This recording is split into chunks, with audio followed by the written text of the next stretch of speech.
इस बीच खबर है कि डोनेस्क और खरसोन में जेलेंस्की की सेना ने एक बार फिर रूस की सेना को पीछे धकेल दिया। अभी ज्यादा दिन नहीं बीते हैं जब पुतिन ने खरसोन, डोनेस्क, लुहांस्क और जापोरिजिया में रेफरेंडम करवाया था और ऐलान कर दिया था कि इन इलाकों पर उनका कब्जा है, जिसके बाद यूक्रेन जंग की आग में घी पड़ गया, क्योंकि पुतिन के रेफरेंडम करवाने का सीधा मतलब था युद्ध की आग में जल रहे यूक्रेन को और जलाना और उसे 5 टुकड़ों में तोड़ देना। लेकिन यूक्रेन ने इसका विरोध किया।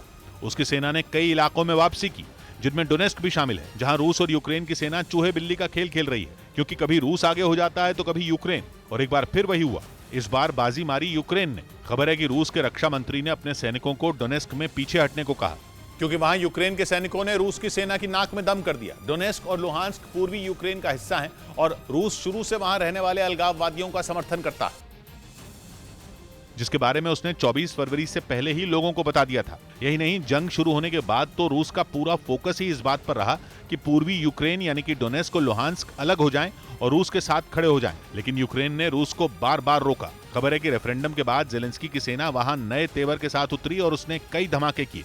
रात में हुए कुछ धमाकों की तस्वीरें भी आईं, जिन्हें डोनेस्क का बताया जा रहा है। यूक्रेन ने दावा किया कि उसकी सेना ने डोनेस्क के बखमुत और अवदिव्का शहरों से रूस की सेना को पीछे धकेल दिया है, यानी डोनेस्क में पुतिन का कब्जा करने का सपना एक बार फिर टूट गया। और कुछ ऐसा ही खरसोन में होने की भी खबर आई।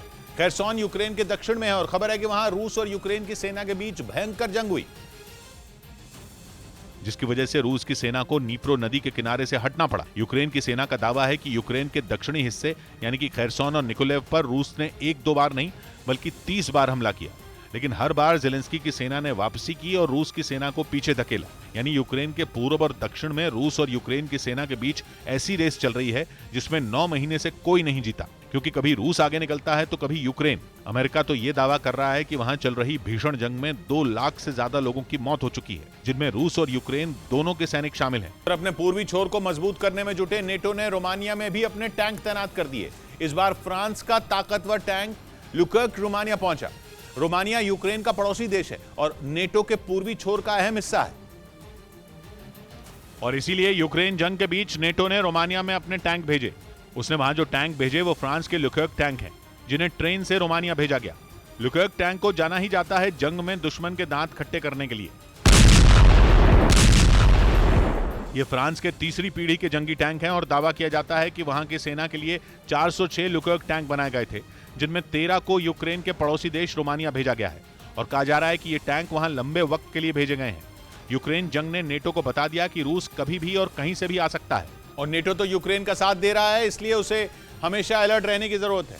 नेटो की सेना भले ही यूक्रेन में ना हो, लेकिन उसके हथियार वहां मौजूद हैं। पुतिन की नाराजगी की यही वजह है, क्योंकि यूक्रेन अगर रूस के आगे खड़ा है तो नेटो से मिले हथियारों की वजह से।